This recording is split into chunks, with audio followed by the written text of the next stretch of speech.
Parlamenti rrëzoi me 74 vota kundër kërkesën e Partisë Demokratike për interpelancë urgjente me kryeministrin Edi Rama, e cila lidhej me hetimet ndaj ministres Belinda Balluku. Kërkesa kishte për qëllim të sqaronte publikisht pozicionin e qeverisë dhe veprimet e saj lidhur me hetimet ndaj ministrisë së infrastrukturës dhe zhvillimit urban, Belinda Balluku. Me 74 vota kundër, kërkesa u konsiderua e papranueshme, duke nxitur kritika të forta nga demokratët. Nuk duhet pranuar sepse çështja është aktualisht një shqyrtim gjykatën kushtetuese dhe është ky organ që do të jap një interpretim përfundimtar mbi kompetencat dhe ndarjen e pushtetit ndërmjet institucioneve të ndryshme. Çdo përpjekje për ta nxjerrë një vendim politik para se të përfundojë shqyrtimi kushtetues mund të cënojë parimet e pavarësisë të institucioneve dhe sulmimit të ligjit. Në këtë kuadër është e domosdoshme që të pritet vendimi përfundimtar i gjykatës kushtetuese dhe të respektohen proceset ligjore dhe kushtetuese që kanë për qëllim garantimin e drejtësisë dhe funksionimin e duhur të institucioneve shtetërore. Argumentet i kam parashtruar në shkresën e përmendur më herët. Kryedemokrati Sali Berisha u shpreh se majoranca po bën përpjekje për ta zgjësuar çdo provë që implikon Ballukun dhe për të penguar procesin e drejtësisë. A e dini se janë thirrë në SPAK nga kjo drejtori 25 vit.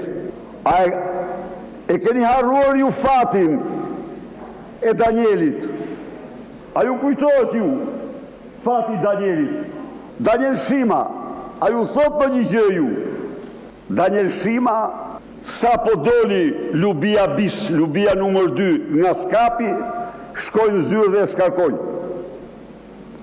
E shkarkoj dhe pas disa muajsh, pas disa javësh, 2 muaj, fani, që e ka mbyllur dhe nuk del nga dhoma. Nuk del nga dhoma. Danieli Jakshit.